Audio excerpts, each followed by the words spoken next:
And we get to pick up right where we left off, coming in hot here for the FNCS Grand Finals Day 2. It'll be, of course, Monster D-Face and the best Taco back on the mic. Taco, are you ready to pick up the pace here again?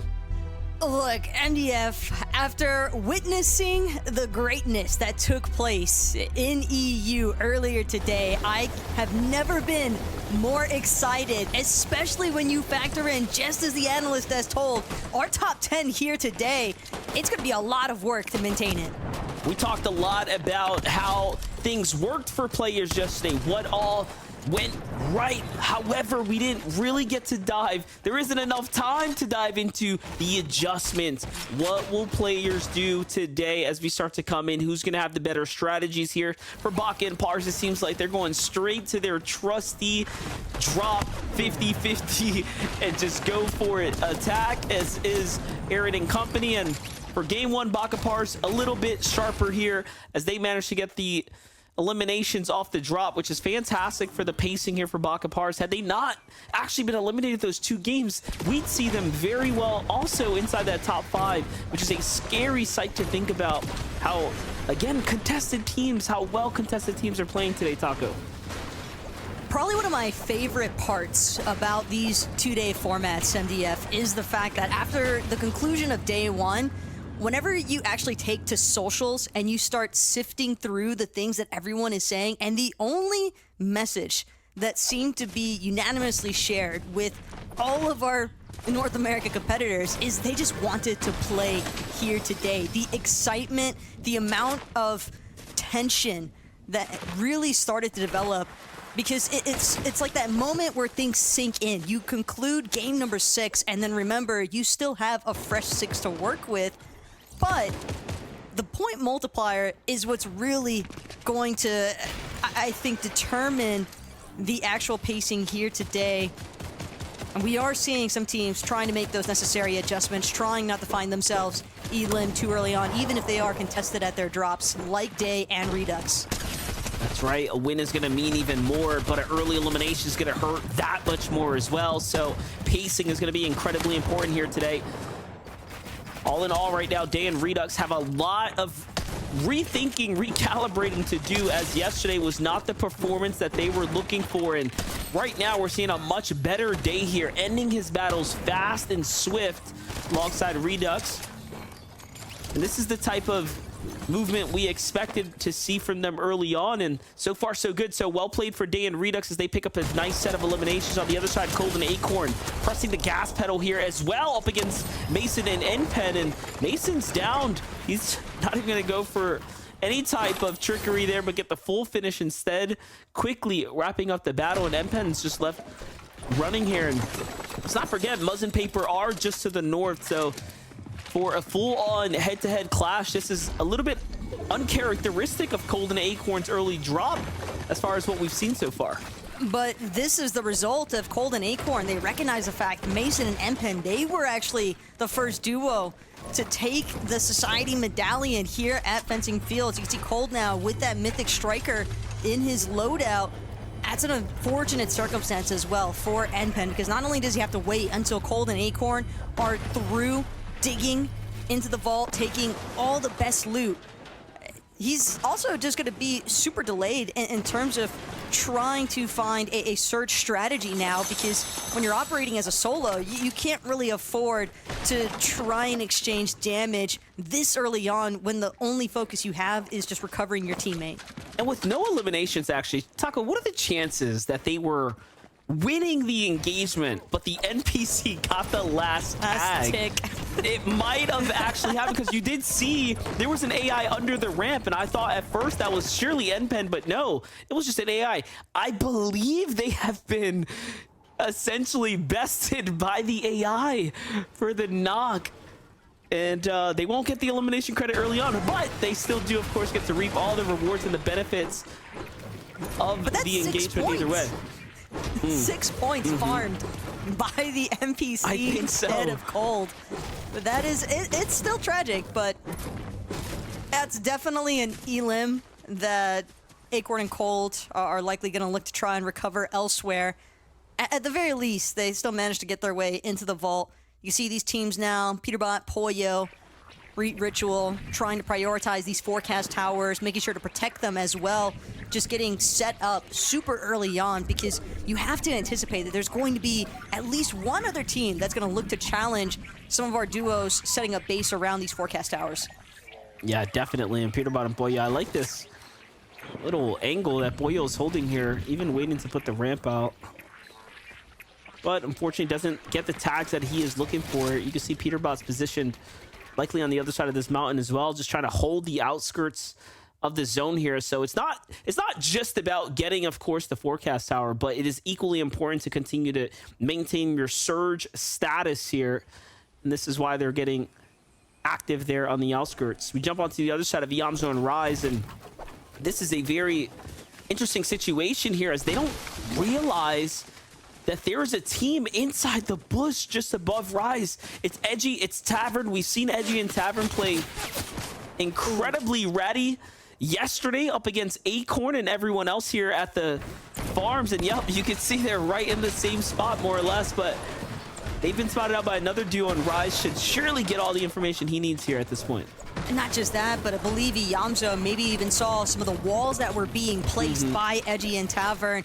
The bush not able to provide total coverage from that. So Rise definitely proceeding a little bit more cautiously here with trying to collect some mats. At least has max brick. Now just trying to prioritize some of that wood. But for teams to just stay so postured, so aware, and a team like Yamzo and Rise especially, when you factor in, this is their 5th FNCS Grands as a team, and the 4 that they've competed in together already, their placements have consistently been within the top 10. It's almost like you can tell that they're just trying to play this one out exactly how they did yesterday, because that's what resulted in them finding the first half of this Grands in that first place position, leading on the leaderboard today. Well, one team that's not playing at all like they were yesterday is Day, as he picks up Quanti and Baila, whom, by the way, I'm fairly certain was doing pretty well pacing as far as their overall points were going yesterday. So for the 1.5x multiplier Day, teams like Day and Redux already turning online, it's going to show you how impactful it's going to be to their overall scoring. For Cooper and Miro, they're in a bit of a standoff, but look who's getting even more active. It's Clix, Epic Whale, who's jumping right into it. This is I feel like a repeat clash up against the WTJ duo here at the Rebels Roost. This is one of the teams that Clix and Epic have comfortably taken as far as fights have gone yesterday, and they do have the overall wins across this duo here. But no, Clix and Epic, just like yesterday, not interested in sticking around over welcoming with their stay here. They get a couple tags. If they don't get the elimination right away, they pretty much disengage.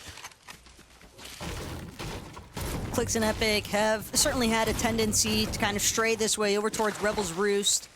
Again, knowing that there is usually at least 1 or 2 other teams for them to try and find some of that surge tag damage on.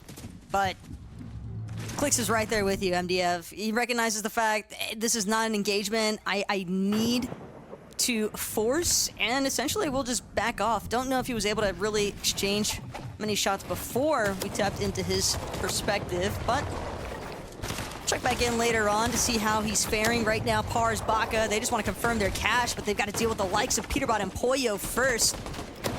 Builds definitely favoring Pars and Baka, though, given that they've already got that cash recovery going. Peterbot trying to do what he can to break into Pars' box, but it's Pars doing an excellent job just keeping him at bay. Baka, on the other hand, needs a little bit too much damage from Poyo, so temporary fall back. It's going to put Pars into the holding wall responsibility here. Another shot exchange. Peterbot, Poyo definitely getting some very consistent surge damage online here. Even if they can't recover the cash, they might be able to find these eliminations instead. Poyo gonna apply some good pressure, but finally Baka with the response, pushing Poyo even further back. Peterbot now forced to resync with Poyo. They've got to utilize this Flowberry Fizz as a team. They both want their shields to get a little bit of regen online. But Baka, Pars, that cash definitely helping them as far as trying to establish whether they want to go for a further engagement here. Peterbot and Pollo are going to answer that for them. What an absolutely, I was going to say, what an absolutely intense fight between our 5th and 7th place duos going straight head-to-head. And not only that, no trickery involved. It was a clean, all-out box fight. You saw that. This is a singular layer high. It wasn't 2 stories, wasn't anything extra.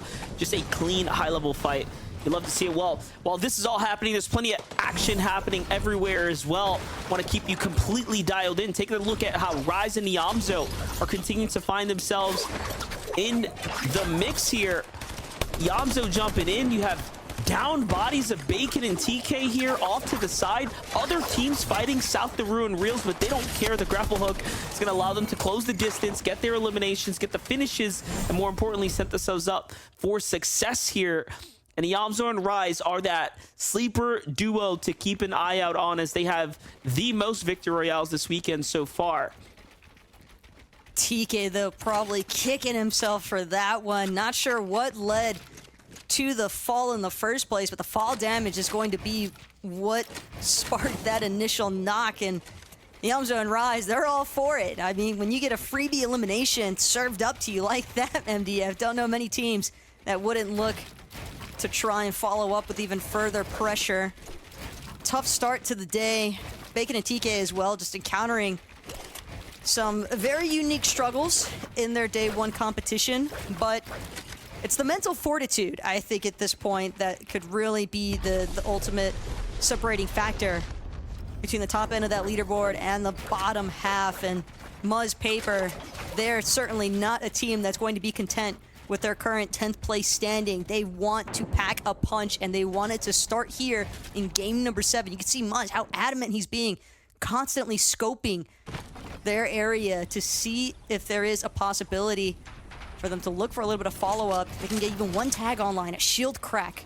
That's all it takes for teams to feel comfortable with them trying to apply more pressure. Seen it time and time again. But for Pump and Sphinx right now, they have a bit of an issue right now. They've decided to kind of play this edge line. However, they're one of the only teams on the further side of it, and they have too many duos positioned inside the Ruin Wheels with arguably stronger positions here. So not too sure if Pump and Sphinx are going to actually be able to get as active as they would like. And this is a 9th place duo just ahead of Muzz and Paper. It's one of the few chances Pump might actually have to find a tag, and if he doesn't hit it, they'll just be slipping behind. But back to Pars and Baka, the action doesn't stop here as they continue to fight for theirs. Polarized and Def don't want anything to do with this duo. I think they might have recognized the skill set behind Baka and Pars. Sometimes you could just tell, you know, this team is dangerous, and with how they fended off Peterbot earlier just a couple moments ago here at this exact spot, I wouldn't be surprised if Baka and Pars are playing above average or just about primed, right, as far as what we can expect from them. Baka and Pars are essentially in a never-ending box fight, it feels like, with the lobby. Just every time we look at them, they are constantly being challenged, either for their position or just for that forecast tower, sometimes even the combat cache. But obviously here, leading into the 4th zone, Ritual and Reet, we saw how well they were able to establish their positioning in some of those end games with that forecast tower knowledge, but the focus right now is going to be on Clix and Epic Whale. Hello? Whether or not Clix has been able to connect with some early sniper shots, as Vivid already called out earlier today. This man led in individual player damage on day 1 of Grands. And he's looking to try and do it again. Spicing things up here between Cam and Minish, but Clix just dancing back and forth between these wall holds. And Minish gonna eat some decent tags there. Mythic Frenzy just proving to be a little bit better in these kinds of close-face circumstances, but Clix still trying to be wary. Doesn't want to find himself too split from Epic. He definitely wants to make sure that his duo can help support him in this circumstance. And I'm starting to wonder if whether or not their disengages in the early game and picking up different fights with all types of other duos is attributing to the damage that, you know, he was able to lead with compared to other teams yesterday. But this right here, this seems like an all or nothing type situation. Other teams are now starting to look inwards. So this is not the cleanest battle, especially for someone like Clix and Epic Whale, who have been very strategic with what teams they decide to fight. Most of their 2v2s have been isolated. They've been unaffected by third parties, and they've been very deliberately chosen. However, with the pressure of the Storm Surge here, this one feels just a little bit different. But on that note, Clix and Epic, even if they have that medallion to exchange and get their shields back up to full for the most part, Clix and Epic, they know that they've got at least two teams trying to hold them. Try and use that crash pad to rotate out.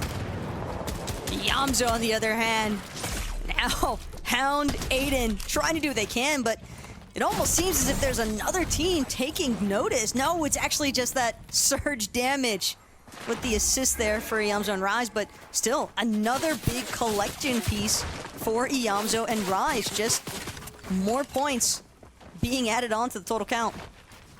We were just talking about, you know, having to pick a fight with a duo. You want to be strategic, you want to be deliberate. Well, this time, Clix has no idea. This is Peterbot and Boyo they're pushing here. Could be their worst nightmare. Could be the one duo that potentially slows them down. They do have to be careful here, as Peterbot and Boyo perform exceptionally well in these types of situations. A very, very tenured box fight 2v2 type team. Let's see it though. They're going all in. They kind of have to, so Clix is likely making the call here. We have to do this, and they are putting on the pressure. Peterbot and Boyo recognizing that they don't have to rush into this, and they are slowly fighting on the back foot, and Epic Whale gets punished first as Peterbot counter fires with the SMG. It just does so much damage if you hit those headshots.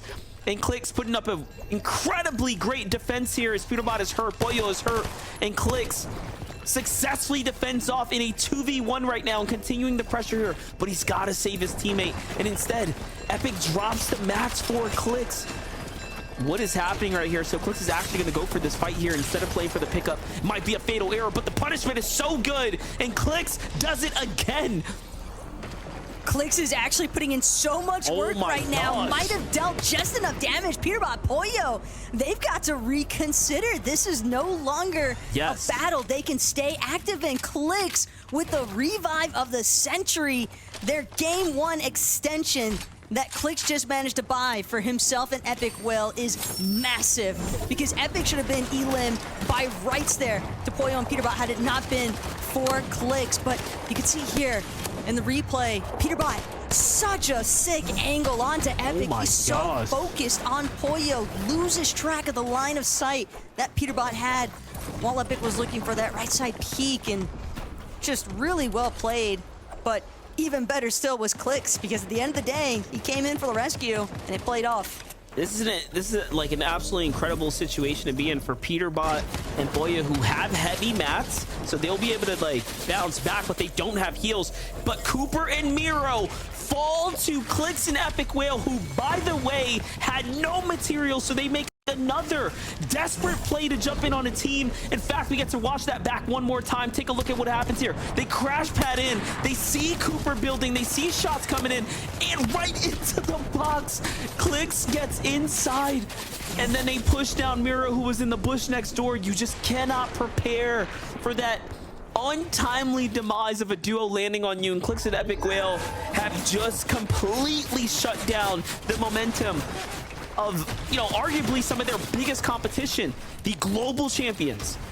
I would even wager that Clix and Epic Whale managed to sabotage Boyo and Peterbot. You can see Boyo trying to get the revive off now onto Peterbot, but they were stuck in that engagement, in that box fight with Clix and Epic for so long, and Clix forcefully expended all of the heals just about from Boyo and Peterbot. Now look at them, absolute shambles. 18 builds here for Peterbot, no heals. If they want to get their HP back, it's going to come as a result of winning an engagement with another team. But the odds of doing that from their current position, held outside of the zone, knowing that since it's pulling north side, they're gonna be stuck in the congestion towards the south. This is gonna be a difficult rotate for Peterbot and Boyo, and they won't have the benefits necessarily of being able to get to front side immediately. It is going to be a grapple blade rotation. Thought for a moment that it might have been Flowberry Fizz into this final crash pad.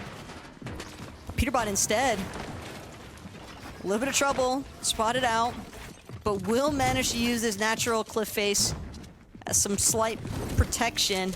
Still has to make it through the teams above and below him, though. What's crazy about all this as well is that Yamzo and Rise just literally got all that pressure alleviated off of them. The pressure of having Cooper and Miro riding your tail, right? As far as the points are concerned. And for Peterbot and Boyo, I mean, they are in such a desperate situation right now that if they don't jump on a team immediately, they might not have a chance to do so later. So here it is. It's going to be all or nothing. Trashy gets chunked with a huge tag there, but Boyo gets white tagged as well.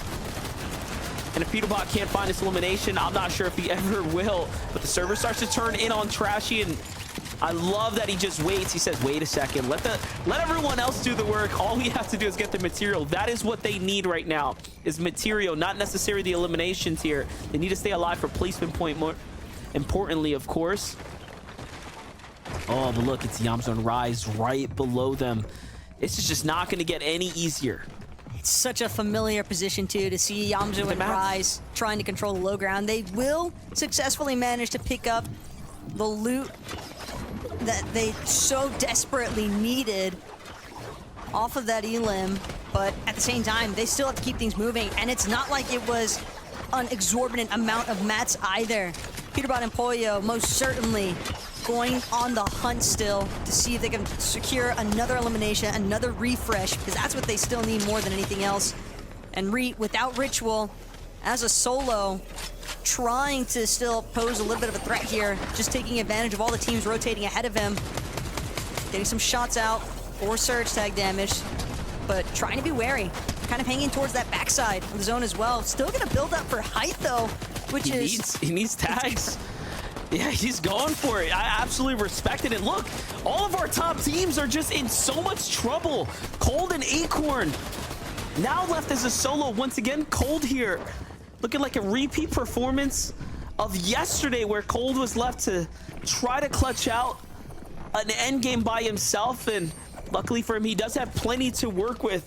While this is all happening, while he lost Acorn in this process, Cold did pick up 2 late game eliminations. Take a look at how that played out. It's for Tekka with a instant delete here from the flank. That legendary rifle doing so much damage here when it's properly set up, and then someone lands in his box. Oh my gosh. WTJ's higher gets mounted immediately, and look at this, Taco. Now we're getting into endgame. This is where all those placement points start to add up. There are so many solos running rampant right now. Cole, just another part of the tally count here, opens up his cone to find a massive shot onto Kanata. Kanata, though, wary of the fact that he had a player directly underneath him, will pause for a moment as Cold immediately grappling towards that front left side of zone. Just trying to stay ahead of all the crowd, all the action. Still making sure to look back, though. Get some good damage applied. Forever Zone Wars correctly. Now finding themselves on the receiving end of Cold. And Cold, he's not going to let this go anytime soon. That's 1 elimination already. But it's actually going to be Skater who snipes that one away from Cold. What looked like another confirmed 6 points is now just going to result in a placement attempt. The way Cold is putting down these players right now, I mean, it is looking like Cold is absolutely primed up right now. He's playing so well.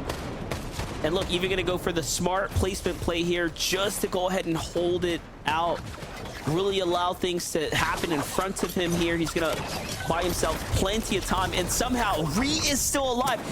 Listen up, don't forget, these are worth 1.5x placement points and eliminations as well. So every single moment and opportunity right now for every team that falls here, it is just so much more important. Reet's movement is incredible as he is parkouring back and forth here, editing this weakened structure here just to stay alive. And Cole too, as a solo, is holding on. The script cannot be written any differently right now. All of the teams that needed to have those comeback opportunities have literally been granted this chance to do so, as the top have fallen and the other top 10s have risen essentially in this moment here. And look at Cold go. Down goes Tavern, the healthiest of the duo. And can he get one more? But no, the zone takes him out. But Reap managed to pick up Bugha, who was just trying to pickaxe the wall behind him. Still tough to make a run as a solo. Yamzo and Rise, that's why they're still hanging out on the low ground. But Chris with a knock there. Yamzo feeling pretty good about that one. Still looking to see if he can collect Polarize too, part of the process, but losing Rise. Solo situation. Yamzo can't hold on any longer. Polarize gets the better end of that exchange. But now Clix, Epic Whale, down for the count. But Clix in a 1 versus 2 situation. Can he find it? The Mythic Frenzy just short of getting the shots that he needed. But I'll tell you what, MDF, the team that just won this Victory Royale here to start the day off with game number 7, those are some massively needed leaderboard points. And it's worth so much more. So this is how the comeback arc begins for some duos, and more importantly, how the race takes off for others. The fact that Yamzo and Rise were still alive in that game, incredible. But the solo performances from Cold, from well, even the likes of Clix and Epic, who came in as a duo to put themselves in the conversation, to remain relevant in the tournament, even for Death and Polarize now, they are very much a contender inside the top 5. The points have just gotten so condensed that